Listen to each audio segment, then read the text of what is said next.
Good morning, everybody. My name is Andrew, and my trail name will be Graybeard. Coming to you this morning to talk to you about my adventure. In February, I will be going to Georgia and starting a section hike from Georgia to North Carolina, which is approximately 80 miles from what I understand, at least where I'll be getting off the trail. In the process of making this decision, I have had to go through the gear that I own, had to look at some other gear, purchase some gear, sold some gear, sent some gear back, and pretty much have had some experience with a whole lot of equipment that everybody on YouTube recommends. I've considered the idea of Hyperlite mountain gear junction. I've considered the idea of Mystery Ranch. I've considered the idea of ultralight backpacking. I've considered the idea of traditional backpacking. Now, just to let you know, I've spent some time in the military. I have some experience with backpacking, both up in the Appalachian Mountains in North Carolina, as well as in the Adirondacks in New York. So that's me. And now I'm going to talk to you about the pack that I've chosen for the Appalachian Trail Adventure. Now you see here on the left, I have my Hyperlite Junction 2400 from Hyperlite Mountain Gear. And on the right, I have the Mystery Ranch 50 Terraframe 50, excuse me. And both of them have a 50-liter capacity internally, externally, all together. Both of them have frames. One, Mystery Ranch is an internal hybrid frame, and the Hyperlite is a internal frame, very small, very compact. Comparing these two bags is like comparing apples to oranges in many ways, but for me, as a 47-year-old man who has some back issues, specifically on my lower lumbar, I've had to take a look at both packs and what they provide, and then make my decision, which will ultimately benefit my ability to successfully complete my short section hike and be comfortable in the process of doing it. So let's get into it. Here on the left, as I said, I got the Hyperlite Junction, Mountain Gear Junction 2400. Now, right now, it's not filled to its capacity, but I've put all my gear in this and it definitely does fit. As well as obviously on this one. There's a couple of things that are different. Well, actually there's a lot that is different about these, but both packs are very good and very quality packs. The companies that made these obviously spent some time thinking about them. Obviously, this bag was made to be as light as possible, but provide all the comforts that you need to be successful in your backpacking journeys. And this pack was designed in a traditional sense. Mystery Ranch is well known for their military and hunting packs. And so this pack is designed with very similar capabilities. You can see on the front of the Mystery Ranch, there isn't a bag or any kind of pocket that you can put anything in. Whereas the Hyperlite has this really nice mesh pocket, and it pulls out pretty far, pulls out pretty far. You can put a whole lot of stuff in this. This is open like this so that while you're walking the trail, if it rains the night before, you put stuff in here and it can dry out on the trail as you're doing your hike, your backpack trip. On both of these, there is pockets for water, pockets for other gear. Maybe you're going to put your poop bag in there so that when you have to use the restroom, you're able to pull it out quickly. And maybe on the other side of each bag, you can put your water and other small pieces of gear. Now, the difference in the front, obviously, as you can see, is this bag is top load, and this bag is a awesome, really cool idea of a hybrid, so that you can unzip it on the sides and top load if you want, but you also can unzip it down, so if you need to get something down here in the middle of the day, it's easy to grab onto. You don't have to pull everything out of the bag. So that right there in of itself is great. Now obviously you can see there's straps that you can tighten, you can hang things off on both bags. This bag has a few more. What's really cool about this bag is that you can actually separate the frame and you can take it out and you can put stuff in between and then cinch it all together and carry even more than that 50 liters. So yes, this is a 50-liter bag, but you can actually carry more than that if you needed to. This was designed for those who maybe aren't too worried about how much gear they have or how much weight is on their back, but want to be able to take everything they can possibly think of with them on any kind of backpacking trip. Whereas this was designed to be as minimal as possible, to weigh light, but also provide you with everything you need. On the inside of this pack, you really have to put something in there, all your gear into either some sort of waterproof bags, or you have to put in a bag in there, a trash bag, mostly like a construction style trash bag in there, and then put your gear inside of it and keep it wet, because it's made of material that can be somewhat water resistant, but not waterproof, definitely.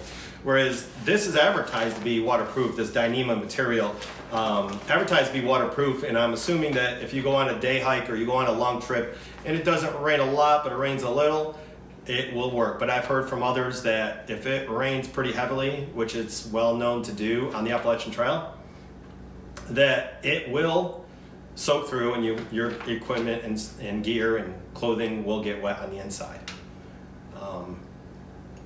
So they also have other materials that you can use to keep your gear from being wet. Next thing I want to talk about is the strap system on the back. Now as you can see, let's go ahead and move them both around. I do have some gear on here. I did use this one recently just to test it out again. I go on 4, 5, 6, 7, 8 mile hikes every day just to get my legs ready for my adventure. But I haven't decided quite yet which one I will use. Well, I have, but I'm open to opportunity to change my mind. Let's put it that way. This little pack here is another Hyperlite mountain gear phone holder, which is a great little device. But let's get back to the subject at hand. You can see there's a very robust and sturdy frame all the way around, and you can see some of the pieces of it, and some of the pieces are not exposed.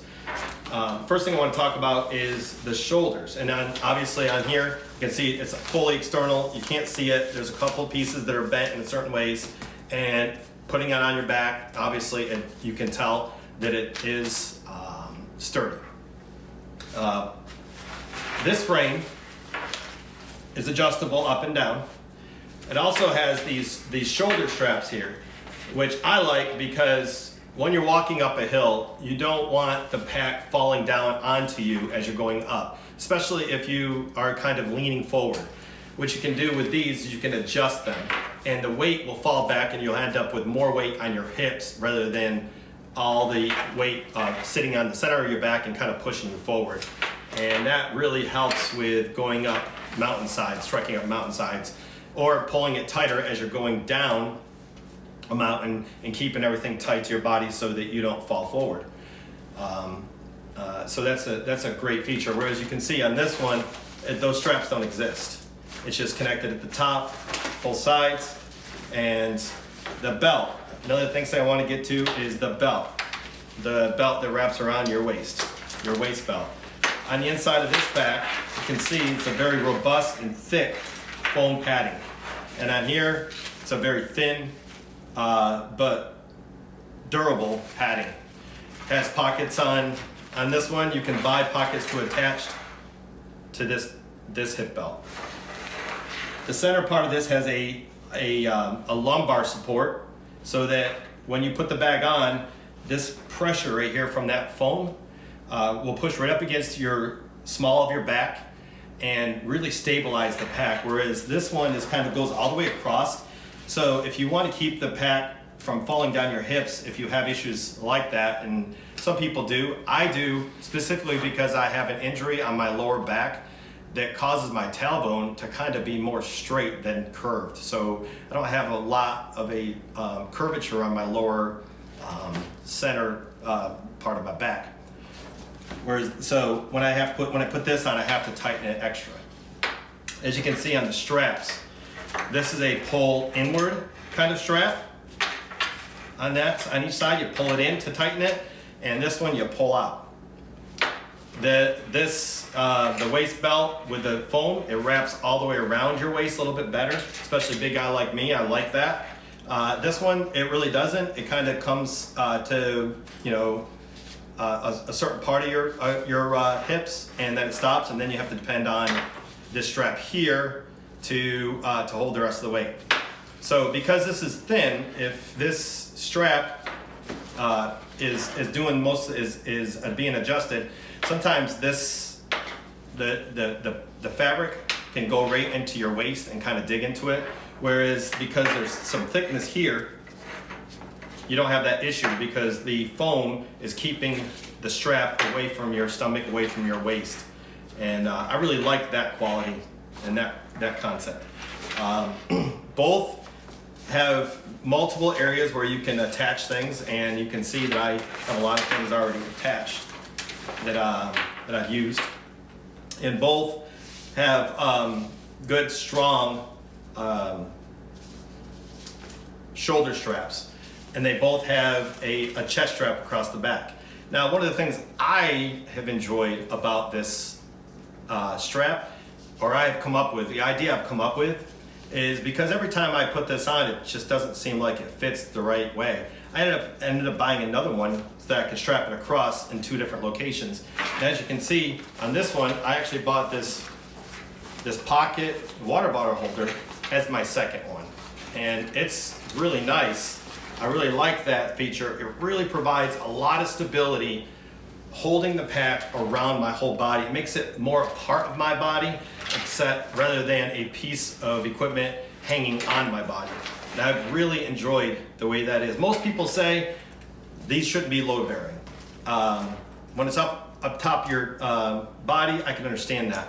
In this case, with the double, it is load bearing, and I want it to be. And I like the way it is tight around my body and the way it sits.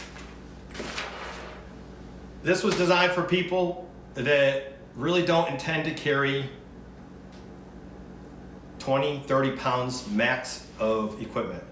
This was designed for people that want to carry whatever amount of equipment they need to be comfortable and enjoy whatever backpacking trip they're on. This is going to be a much easier way to traverse your section hike or through hike. This is going to take some development, some challenge, and some conditioning. If you intend to do a traditional backpack adventure on the Appalachian Trail, or really anywhere, make sure you're going out and you're training and you're conditioning and preparing yourself for carrying 30, 40, 50 pounds of equipment while you're out there on your adventure. Whereas this, yes, you should definitely train. But if you're a college student or a high school student and you're carrying around 20, 30 pounds of backpacking, of books every day in your backpack, you probably will be fine traversing small sections of a mountain and really quickly develop into the capability and confidence to through hike the Appalachian Trail if that's what you decide to do. Either way, the more you prepare, the happier you'll be. So in conclusion, which backpack would you choose for you? Go ahead and answer that anywhere in my YouTube video that you'd like. For me, I have chosen, as of right now, the Mystery Ranch. It provides me with the stability and the comfort I need to traverse mountainsides, to walk down mountains, and to be comfortable in the process and not have a whole lot of sciatic pain. Whereas so far I've tried this one a couple times, I'm gonna keep on trying it. The belt just kind of digs in to the wrong areas of my hips, and sciatic pain is inevitable immediately. Not to mention that, if you can see on the frame itself and on the shoulder pads are a little bit wider and thicker up here, whereas this one, it's not very wide, and so when I go to put it on, it kind of sits like this and pulls in the wrong areas and just doesn't work for the amount of equipment that I plan to walk with. All in all, this is 3 pounds heavier, and this bag is much more water resistant and waterproof. I might not have to carry a certain amount of gear having this that I would with this, but because this one's so much more comfortable and so much smoother in my walking, it doesn't move around, it doesn't bounce side to side, I can put a lot of equipment on it and still be comfortable. I have chosen the Mystery Ranch Terra Frame 50. If you have any thoughts or any considerations, please like and subscribe to my videos and provide me with some feedback. I have been meticulously and consistently weighing my pack, taking things out that I feel I don't need, adding things in that I feel I absolutely will need, simply because it will be cold in February. Most say that there will be some snow on the trail. It's probably be down in the 20s, maybe lower, maybe 0 degrees, not really sure. But there's some equipment that I just feel like I need. And then because I'm 47, because I have sciatic pain, and there's some things that I know I need to do and be capable of doing on the trail to keep that pain from increasing, I have to carry a couple things like a rubber band and a small ball to deal with that issue. Well, thanks for watching my video. I hope it was informative, and feel free to give me any of your opinions or ideas on how to make my videos better. This is the very first video I've ever made, and I hope you enjoy it. Have a good day.